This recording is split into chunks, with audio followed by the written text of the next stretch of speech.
Recent media రిపోర్ట్స్ని బట్టి China 1000 కిలోమీటర్ల రేంజ్తో ఒక కొత్త ఎయిర్ టు ఎయిర్ మిజైల్ని డెవలప్ చేస్తున్నాం. ఈ missile American new stealth bomber B-21 raider, అలాగే ఎయిర్ సుపీరియారిటీ జెట్ F-22 ర్యాప్టర్ని కూడా షూట్ డౌన్ చేయగలదు అని క్లెయిమ్ చేసింది. అలాగే ఇది hypersonic air to air missile Mach 9 స్పీడ్ని కూడా రీచ్ అవుతుందని కూడా చెప్తున్నారు. ఇంత హై స్పీడ్తో వెళ్తున్నప్పుడు మిజైల్ బాడీ అనేది 1200 డిగ్రీల సెల్సియస్కి హీట్ ఎక్కుతుంది. దాన్ని తట్టుకోవడానికి చాలా హై ఎండ్ మెటీరియల్స్ని వాడాలి.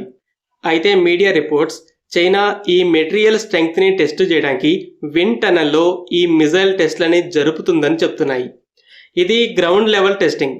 ఫైటర్ జెట్స్ నుండి అయితే టెస్ట్ చేయాల్సి ఉంది. ప్రస్తుతం అది కూడా లేటెస్ట్గా వచ్చిన ఎయిర్ టు ఎయిర్ మిజైల్స్కి మ్యాక్సిమం రేంజ్ అనేది 400 కిలోమీటర్లు ఉంది. చైనా దగ్గర కూడా ఆల్రెడీ ఈ రేంజ్తో PL-17 ఉంది. అయితే ప్రో చైనా మిలిటరీ ఎక్స్పర్ట్స్ ఈ కొత్త మిజైల్ ద్వారా చైనీస్ జెట్స్ తమ ఎయిర్ స్పేస్ని క్రాస్ చేయకుండానే జపాన్ దగ్గర ఉన్న ఎనిమీ జెట్స్ని షూట్ డౌన్ చేయగలవు. అమెరికన్ F-22 మ్యాక్సిమం మ్యాక్ 2 స్పీడ్కి యాక్సలరేట్ అవుతుంది. ఈ హైపర్సానిక్ మిజైల్ కాబట్టి ఎస్కేప్ అవడానికి ఛాన్సే ఉండదని హైలైట్ చేస్తున్నారు. అయితే ఒక ఎయిర్ టు ఎయిర్ మిజైల్ కోసం అడ్వాన్స్డ్ రాకెట్ ఇంజన్ని డెవలప్ చేసి ఇంత రేంజ్ స్పీడ్ని రీచ్ అవ్వచ్చు. మరి మిజైల్ గైడెన్స్ ఎలా అని డౌట్స్ అయితే వస్తున్నాయి. ఎందుకంటే ప్రజెంట్ ఎయిర్ బోర్న్ రెడార్స్కి కూడా 400 నుండి 500 కిలోమీటర్ల రేంజ్ ఉంది. మరి అంత లాంగ్ రేంజ్లో ఒక ఎయిర్ క్రాఫ్ట్ని ఎలా గుర్తించగలరు? దీనికి చైనీస్ చెప్పే సమాధానాలు 2 ఉన్నాయి. ఫస్ట్, చైనీస్ జెట్స్ సేఫ్ డిస్టెన్స్లో ఉంటే పసిఫిక్ ఓషన్లో WZ-8 లాంటి డ్రోన్స్ రెక్కీ మిషన్లో తిరుగుతుంటాయి. టార్గెట్స్ కనపడగానే చైనీస్ జెట్స్కి డేటాని షేర్ చేస్తే అవి మిజైల్స్ని ఫైర్ చేస్తాయి. Second theory, satellites. America, Russia, చైనాలకి స్పేస్లో ఇన్ఫ్రారెడ్ శాటిలైట్స్ ఉన్నాయని తెలుసు. ఇవి బలిస్టిక్ మిజైల్స్ లాంచ్ అవ్వగానే వాటి ఇంజన్స్ నుండి వస్తున్న స్ట్రాంగ్ హీట్తో డిటెక్ట్ చేసి ఎర్లీ వార్నింగ్గా పనిచేస్తున్నాయి. అలాగే ఈ శాటిలైట్స్ పెద్ద పెద్ద బాంబర్స్లో ఉండే 2-4 ఇంజన్స్ నుండి వస్తున్న హీట్ని బట్టి వాటిని కూడా గుర్తిస్తాయి. అయితే ఇక్కడ చైనా ఏం క్లెయిమ్ చేస్తుందంటే మా శాటిలైట్స్ అనేవి fighter jets American stealth F-22 ర్యాప్టర్ని కూడా గుర్తించగలదు అని చెప్తుంది. లాస్ట్ ఇయర్ చైనా 2000 కిలోమీటర్ల రేంజ్తో ఒక సర్ఫేస్ టు ఎయిర్ మిజైల్ని కూడా డెవలప్ చేస్తున్నాం. ఈ శాటిలైట్సే టార్గెట్ దగ్గరికి గైడ్ చేస్తాయి. లాస్ట్ ఫేజ్లో మిజైల్ సొంత సీకర్తో టార్గెట్ని పికప్ చేసుకుంటుంది అని చెప్పింది. అయితే ఇక్కడ శాటిలైట్స్ ఒకవేళ ఎయిర్ క్రాఫ్ట్ని గుర్తించినా కూడా రియల్ టైం ట్రాకింగ్ని చేయలేవు. అంటే వెపన్స్ని గైడ్ చేసేంత ప్రెసైజ్గా ట్రాకింగ్ కుదరదు. ఈవెన్ మెయిన్ రోల్ అయిన బలిస్టిక్ మిజైల్ ట్రాకింగ్లో కూడా అంతే. అవి కేవలం మిజైల్ లాంచ్ని డిటెక్ట్ చేసి తక్కువ ప్రెసిషన్తో డేటాని షేర్ చేస్తుంటాయి. తర్వాత లార్జ్ మిజైల్ డిఫెన్స్ రైడార్స్ పిక్ చేసుకొని మిజైల్ ఇంటర్సెప్టర్స్ని గైడ్ చేయాలి. ఒకవేళ పవర్ఫుల్ రైడార్స్ని ఫిట్ చేస్తే WZ-8 లాంటి సర్వేలెన్స్ డ్రోన్స్తో పాసిబుల్ అవుతుంది. ఇలా కాకుండా ఏవాక్స్ని పసిఫిక్ ఓషన్లోకి పంపితే అమెరికన్ జెట్స్ 400 కిలోమీటర్స్ ఎయిమ్ 174తో షూట్ డౌన్ చేస్తాయి. కాబట్టి చైనీస్ మిజైల్ గైడెన్స్ అనేది పూర్తిగా ఏవాక్స్ మీద ఆధారపడలేదు. సో ఓవరాల్గా కొంచెం హెవీ వెయిట్ ప్లస్ అడ్వాన్స్డ్ ఇంజిన్తో 1000 kilometres hypersonic air to air మిజైల్ని డెవలప్ చేయడం పాసిబులే. కానీ గైడెన్సే ట్రిక్కీ. శాటిలైట్స్ అంత బాగా సపోర్ట్ చేయలేవు, ముఖ్యంగా స్టెల్త్ ఎయిర్క్రాఫ్ట్ విషయంలో. ఇక ఏవాక్స్ని అయితే రిస్కీ జోన్లోకి పంపలేరు. సర్వేలెన్స్ కోసం డ్రోన్స్ని మోహరించి వాటిలో హైటెక్ రెడార్స్ ఉంటే పాసిబుల్. ఈ super long range air to air missile, air defence missile claims అనేవి నిజమైన అబద్ధమైన 2 విషయాలైతే క్లియర్గా అర్థమవుతుంది. ఫస్ట్, నిజమైతే చైనా పసిఫిక్ థియేటర్ ఎయిర్ పవర్లో అమెరికాని మ్యాచ్ అవడం కాదు, డామినేట్ చేయాలని చూస్తుంది. F-22 ర్యాప్టర్కి పోటీగా ఆల్రెడీ మ్యాసివ్ నెంబర్స్లో J-20 జెట్స్ని మోహరించింది. F-35కి పోటీగా J-35లని కూడా మ్యానుఫ్యాక్చర్ చేస్తుంది.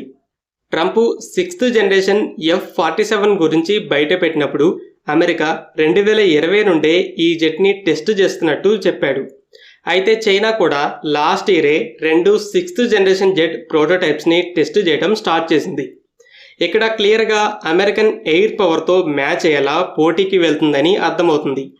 అయితే ఈ సూపర్ లాంగ్ రేంజ్ మిజైల్స్తో అమెరికన్ ఎయిర్క్రాఫ్ట్ని చాలా లాంగ్ డిస్టెన్స్లోనే షూట్ డౌన్ చేసే సామర్థ్యంతో పసిఫిక్ ఓషన్ ఎయిర్ స్పేస్ని కూడా డామినేట్ చేయాలని ప్లాన్ చేస్తుండొచ్చు. అయితే ఒకవేళ ఈ క్లైమ్స్ అబద్ధమైనా కూడా సైకలాజికల్ వార్ఫేర్లో కీ పార్ట్ అని చెప్పొచ్చు. లాస్ట్ ఇయర్ మార్చ్లో అమెరికా 1600 కిలోమీటర్ల రేంజ్ హైపర్సోనిక్ AGM-183 మిజైల్ని టెస్ట్ చేశాక కొన్ని రోజులకే 2000 కిలోమీటర్ల రేంజ్ ఎయిర్ డిఫెన్స్ అని క్లెయిమ్ చేసింది. మీ బాంబర్స్ లాంగ్ రేంజ్ హైపర్సోనిక్ మిజైల్స్ని కూడా ఫైర్ చేయలేవు, ఫైర్ చేయకముందే అవి ఎక్కడున్నా మేము షూట్ డౌన్ చేస్తామని వార్నింగ్ ఇచ్చింది. ఇప్పుడు చూస్తే మరలా ఈ air to air missile. America చైనాతో యుద్ధం చేస్తే యుఎస్ నేవీ ఎయిర్క్రాఫ్ట్ క్యారియర్స్తే మేజర్ రోల్ ఉంటుంది. అందుకే తరచూ మిలిటరీ ఎక్సర్సైజులని కండక్ట్ చేస్తూ అమెరికన్ క్యారియర్ టైప్లోనే ఒక టార్గెట్ని సెట్ చేసి క్యారియర్ కిల్లర్ మిజైల్స్తో డిస్ట్రాయ్ చేస్తుంది. అలాగే మా హైపర్సానిక్ మిజైల్స్ ఇలా అమెరికన్ ఎయిర్క్రాఫ్ట్ క్యారియర్స్ని నాశనం చేస్తాయని కంప్యూటర్ జనరేటెడ్ వీడియోస్ని కూడా రిలీజ్ చేస్తుంది. చైనా తైవాన్ని ఆక్రమించుకోవడానికి చూస్తున్న విషయం తెలిసిందే. అయితే అమెరికా తైవాన్ మీద కనుక దాడి చేస్తే మేము తైవాన్ని డిఫెండ్ చేస్తామని చెప్తుంది. నిజంగా ఇన్వాల్వ్ అవడానికి అయితే ఛాన్సెస్ తక్కువ. అయితే చైనాకి మాత్రానికి ఒకవేళ అడ్డు వస్తుంది అనే డౌట్ ఉంది. అందుకే ఇలా తైవాన్ ఇన్వేజన్ విషయంలో ఇన్వాల్వ్ అయితే మీరు మమ్మల్ని ఎదుర్కోలేరని చెప్పడానికి సైకలాజికల్ వార్ఫేర్ చేస్తుంది. చైనీస్ క్యారియర్ కిల్లర్ మిజైల్స్ అనేవి అమెరికన్ క్యారియర్స్ని డిస్ట్రాయ్ చేస్తున్న వీడియోస్ కానీ, ర్యాపిడ్గా స్టెల్త్ జెట్స్ని తయారు చేయడం కానీ, ఇవన్నీ కూడా మనం నిజంగా చైనాని ఎదుర్కోగలమా అని అమెరికన్ కాన్ఫిడెన్స్ని దెబ్బతీశాయి.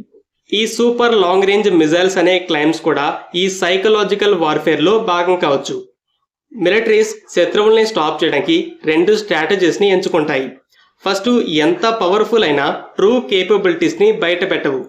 ఆ దేశం దగ్గర ఎంత పవర్ఫుల్ వెపన్స్ ఉన్నాయి, ఇన్నున్నాయి అన్నున్నాయి, అవి ఎలా చేస్తాయి అలా చేస్తాయని రూమర్స్ వస్తుంటాయి. కానీ వాటి గురించి ఆ దేశాలు కామెంట్ చేయకుండా సైలెంట్గా ఉంటాయి. సో ఎనిమి మన అసలు సామర్థ్యం తెలియక తొందరపడి ఏదైనా సాహసం చేస్తే పరిణామాలు చాలా తీవ్రంగా ఉంటాయని ఆ ధైర్యం చేయడు. ఇక సెకండ్ స్ట్రాటజీ అయితే ఇరాన్, నార్త్ కొరియా లాగా ఉన్న కేపబిలిటీస్ కంటే ఎక్కువ ఉన్నట్టు క్లెయిమ్ చేయాలి. ఇది కూడా స్టాప్ చేయడానికి. అయితే చైనా 2 అప్రోచ్లను కూడా వాడుతుంది. తమ బడ్జెట్ రఫ్గా $200 నుండి $250 బిలియన్ మధ్య ఉన్నట్టు చెప్తుంది. కానీ అమెరికా స్థాయిలో మ్యాసివ్ మిలిటరీ బిల్డప్ చేస్తుంది. అమెరికా అయితే చైనా బడ్జెట్ అనేది $700 బిలియన్ దాటుతుంది, అఫీషియల్ బడ్జెట్ కంటే 3 రెట్లు స్పెండ్ చేస్తుంది అని చెప్తుంది. హైపర్సోనిక్ మిజైల్స్ విషయంలో కూడా సీక్రెసీని మెయింటైన్ చేస్తుంది. ఇంకో పక్క అమెరికా టెక్నాలజీ కంటే మా టెక్నాలజీ చాలా అడ్వాన్స్డ్ అని నమ్మించడానికి కొన్ని ఎగ్జాగరేటెడ్ క్లెయిమ్స్ అయితే చేస్తుంది.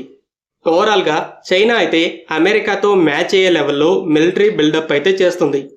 అయితే ఇంకో పక్క తైవాన్ ఇన్వేషన్లో అమెరికా రాకుండా ఇంకా భయపెట్టడానికి సైకలాజికల్ వార్ఫేర్ కూడా చేస్తుంది. ఈ 1000 kilometres air to air, 2000 kilometres air defence missile అనే క్లైమ్స్ నిజంగానే ఈ మిలిటరీ బిల్డప్లో భాగం అవ్వచ్చు, లేదా జస్ట్ సైకలాజికల్ వార్ఫేర్ అవ్వచ్చు. ఈ రెండింటిలో మీరు ఏమనుకుంటున్నారో కామెంట్ చేయండి.